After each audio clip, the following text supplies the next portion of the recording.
Good morning, everyone. Welcome to the tutorial on wrap session. Lisa has asked me to do the tutorial with you. My name is Jessica, and I did the original quilt for our Joyful Gatherings book. And yes, this is my book here, copy. We are going to start out, if anyone doesn't know, this is done on foundation piecing. So what you're going to need is you are going to need muslin, utility muslin, and then your fabric. Now, the one behind me is the one that I am going to be showing you with the fabric to use, but the one that is in the book is using Joyful Gatherings. We have kits for both of those available. Now, I started out, you're going to starch all of your fabric except for your utility muslin. What I did with the muslin is I just threw it in the washer and dried it. There's no use in wasting basically the starch on your muslin. That's going to be behind it, but I did want to pre-shrink that muslin. So what you're going to do is you are going to cut your pieces into the size that is told into the pattern. And I'm going to do 4 blocks for you today. So we're going to take one of the blocks, and I am going to take the size ruler is a 6-inch ruler. Itty bitty ruler is what we are recommending for you. And I'm going to lay it down on my piece of muslin. When I originally did this, I used a pencil, but I'm going to use a marker just to give you a little bit more depth for that so you can see it. So I am going to put a square on my piece of muslin. You're going to want your muslin to be larger because what you're going to be doing is you are going to be squaring it up once you make your block. So we have made our square on your muslin. I'm going to take a larger ruler and I'm going to go from point to point here, and I'm going to draw a line. So that is your, oops, marker is not very, let's try that. There we go. So this is your center line. Now what you're going to want to do is you're going to want to find 1/4 of an inch off of that center line. And you're going to draw another line.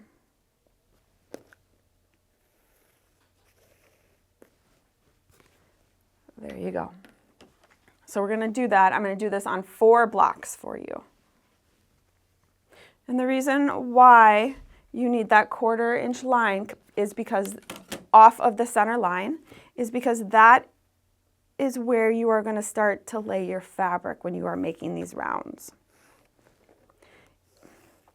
If you want to, I'm going to tell you right now, if you want to, instead of making the line down the middle, you can always take that 1/4 inch on your ruler here and line those up with your points and then just doing the one line. That is completely up to you. I prefer the 2 lines. It's just going to give you a little bit more accuracy that way and get you starting. Now, let's see here. This was an absolutely fun quilt to make. It may seem a little intimidating, and I will tell you right now, I saw the quilt when it was in just in the stages of being a piece of paper, and I said, oh, I really want to do that. And then she said, well, it's going to be foundation piecing, and I said, no, I've never done foundation piecing. I don't want to do it. And then Lisa explained how to do it, and I was like, I can do this. I can do this. This is going to be a nice little challenge for me. And once I got started, easy peasy. I do have a bit of a cough today, so I do apologize, and my voice is oh so sexy, let me tell you. So I have made my lines. Now when you are picking out your fabrics for this, there's 2 ways. So I have all of my pieces are all cut here for you. What size are they? So you're going to lay out your pieces, your fabric, and then you are going to cut each strip according to the pattern.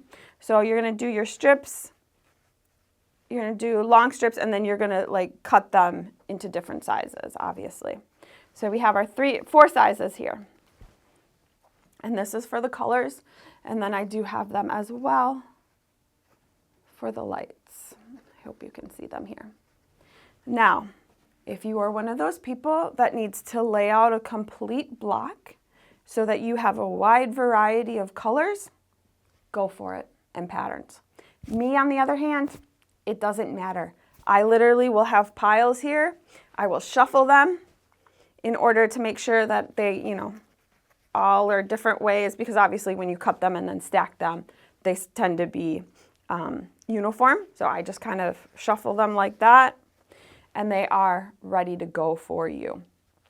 If you would like to, you can lay them all out so you have all 8 pieces laying down, and you can do one block at a time.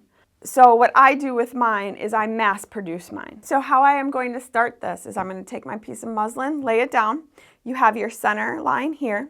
And what you're going to do is you're going to take your colored piece and you are going to line it up with that 1/4 inch line that you have. So there you go. And the reason why, you can see the reason why I put the square here is so that I make sure that the fabric is within that line. Next, I'm going to take a shirting piece and I'm going to line that right up on top of there. And now, since I didn't do it before, I have to take my boots off. I cannot sew with shoes on. Drives me nuts. I need to feel the pedal underneath my foot. Okay, so we have that all ready for you. I'm going to bring that over to the sewing machine. You're going to line up your machine. And we're just going to sew.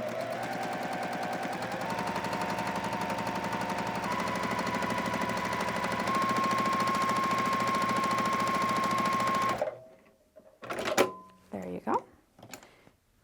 All right, so this is what it looks like after you've sewed that first strip. Typically after this, what I would do is I would just mass produce these. I would make all of my blocks so that they look like this. But for the sake of the video, I am going to show you what it looks like complete. So what you're going to do then, you take your iron, and we're going to iron it open. Just like that. And then we're going to take your next strip,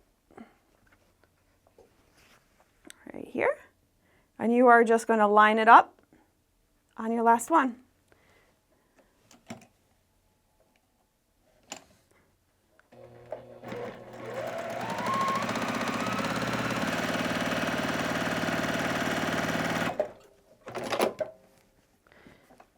Oops, there we go. I did not iron every single row. I got the first one so that it was pressed really nice and sharp. And then if you want to use your fingers to do this, or if you have a clapper, you can do that as well. So we're going to do that. Line it up.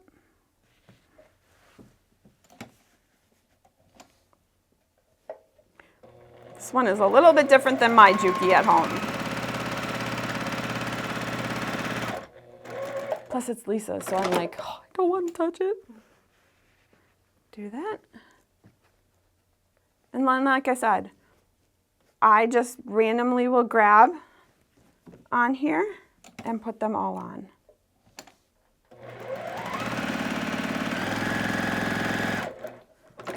So in my mind, there's nothing wrong with having a blue next to a blue.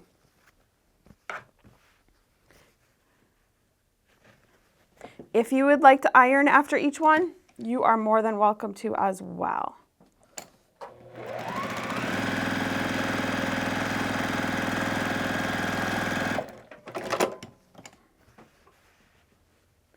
See how fast these go? See, and I'm also showing you, you can put your prints right next to each other as well.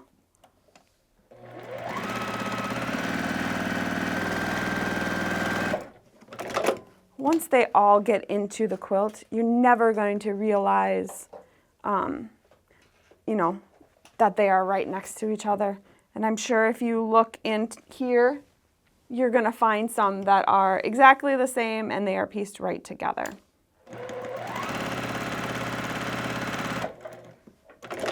All right, so this block is complete. Now I'm going to take iron, and this is when I'm going to press.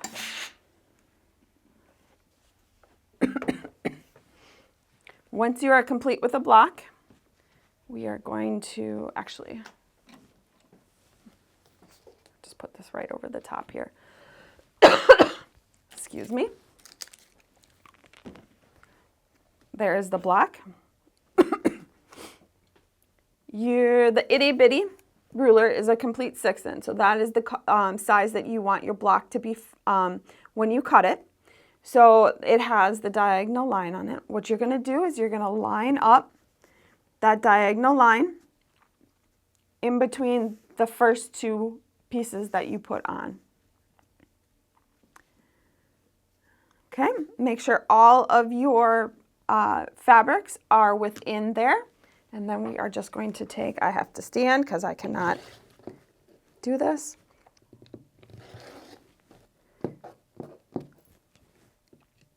Looks like it caught a piece.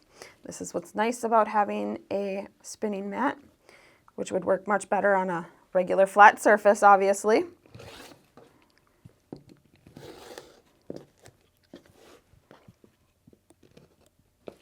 All right. And there's your first block. I'm going to create the next 3 real quick, and then I will show you how to put them together. Okay, now we are set to make the rest of the blocks, and I will be mass producing these.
Okay, as you can see, having a rotating mat is almost essential with this project as you are squaring everything up.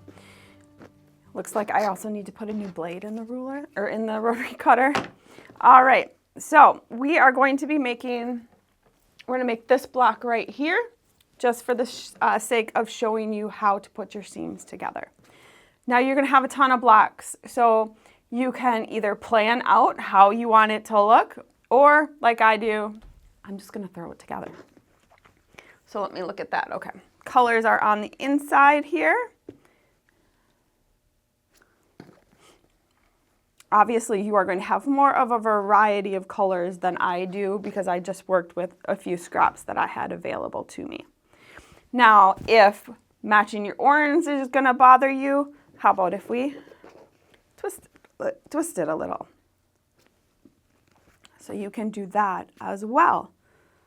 But now I got 2 blues together. It doesn't matter. In a grand scheme of things, it is going to work together and it is going to be beautiful. All right, so what we're going to do is I am going to put the 2 pieces together. So what we're going to do is we're going to line up the seams. If you can see here, you can see how these are coming together here. Okay. And then what you're going to do is I like to pin right there so that those are not going to move on you.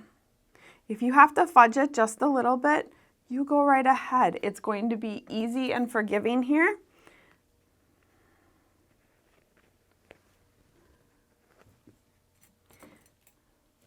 Now, I like to make sure that my points are going to come together as well. So if you want to pin there, I recommend. I don't usually do right at the top as it's going to go through the machine because I'm holding that right now. We are going to run this through.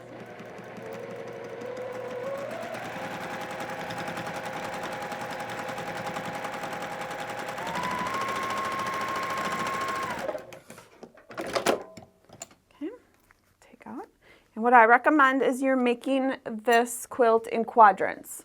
So whether or not you do 4 together or you do 6, 3 by 3, that is completely up to you, but doing it in quadrants makes it so much easier to work with. So we're going to line those up again. And you can see how, it is slightly off here once it comes together. That's okay, because once it is sewn, it's going to, it'll come together perfectly for that. Oops.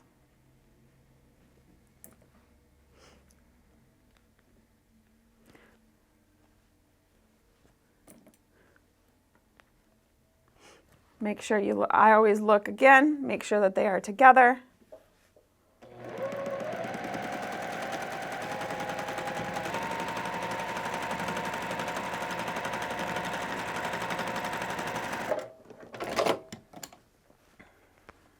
All right, now we are going to open our seams. We are not going to put them in one direction because you have that muslin in there, so you have a little bit of bulk. Grab this strip stick. And now you're going to have to do a little, weeding in there to make sure you get both the fabric and the utility muslin in there. And you're just going to go over the top.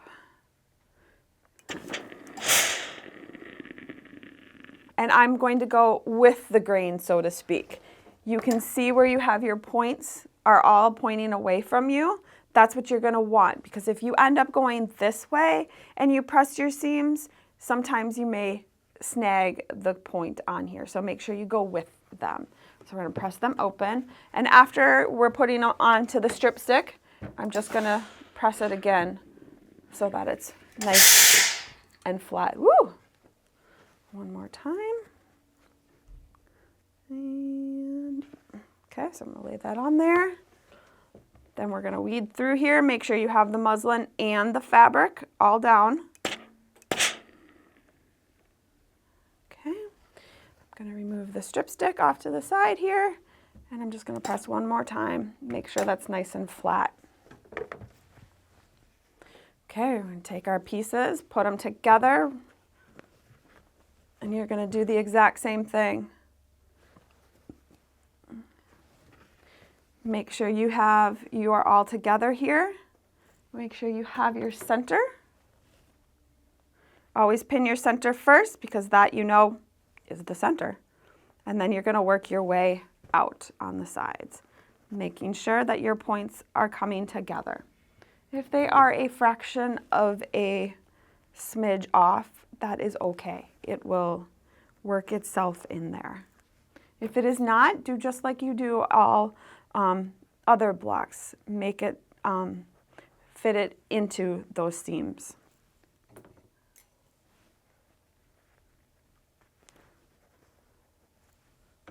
Okay.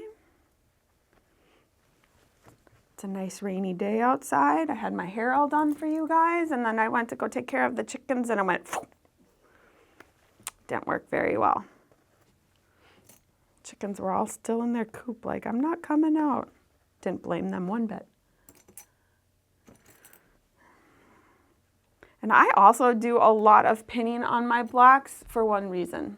My son. He loves helping me with sewing.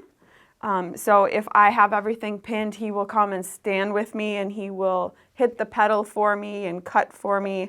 So it's nice for me to have all the pinning done. Come on. There we go.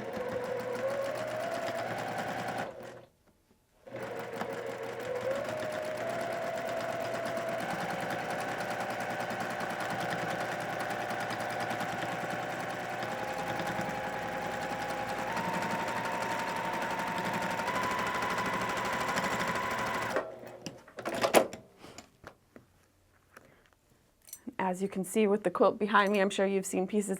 I don't have the binding done on that. That is one project that I need to get done sooner rather than later. But with this quilt and all quilts that have a lot of pieces on the edges of your quilt, make sure you put a stay stitch all the way around 1/4 of an inch around your quilt, just to make sure that when they do put it on the frame, your long armers put it on the frame, it doesn't have a pull to it. All your seams are going to stay together. Okay, I can do this.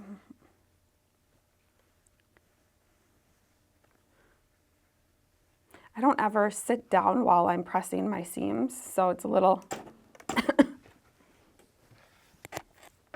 it's a little weird to me.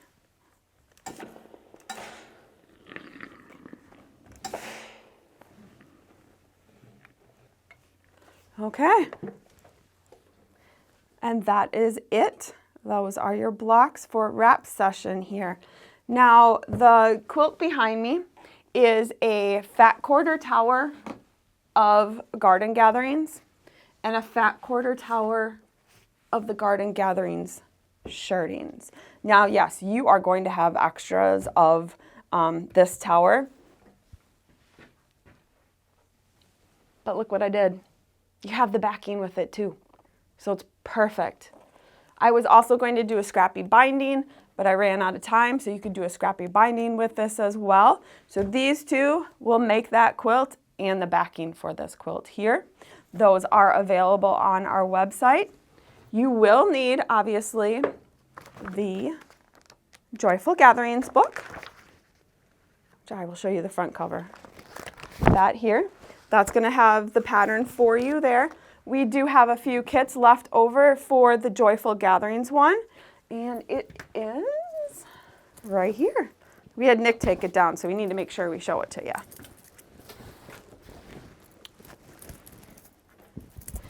And there you go. I hope you've enjoyed this tutorial. This is my very first one for you guys, and you have a wonderful day.